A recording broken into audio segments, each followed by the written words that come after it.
Today is Monday, September 18th. This is the 1976 Cadillac Eldorado electronic fuel injected electric fuel pump. This unit has been completely disassembled and rebuilt. This is the original vintage fuel pump, which is significantly better and quieter than the aftermarket pumps that are available today.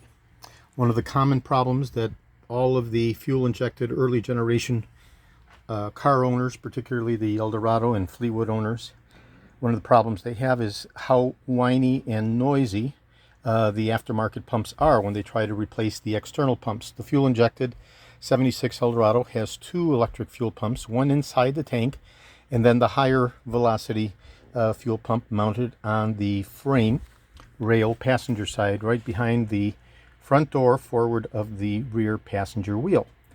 So this is the original vintage unit. The unit has been completely disassembled, taken apart all the way down to the final screws, the motor refurbished, the impeller pins replaced, and the two seals replaced. And I'm going to be doing a functional validation test by connecting the unit to power.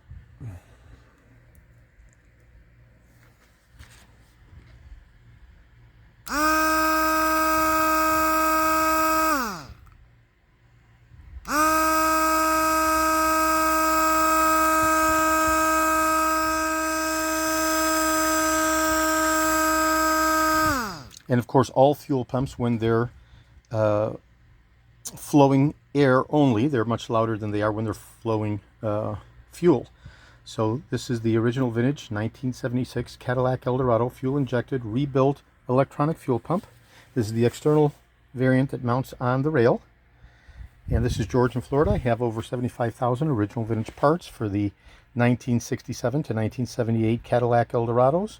Over 10,000 parts specific to the fuel-injected variants, and 375,000 Cadillac parts overall from 1959 to 1976 through 78 for the Eldorado. I'm best known for my restoration of the Cadillac steering wheels, the tilt and telescopic steering columns, the power seat mechanisms, the instrument clusters, and other critical hard-to-source original vintage Cadillac items, such as these original electric fuel pumps. Today is Monday, September 18th. Thank you very kindly.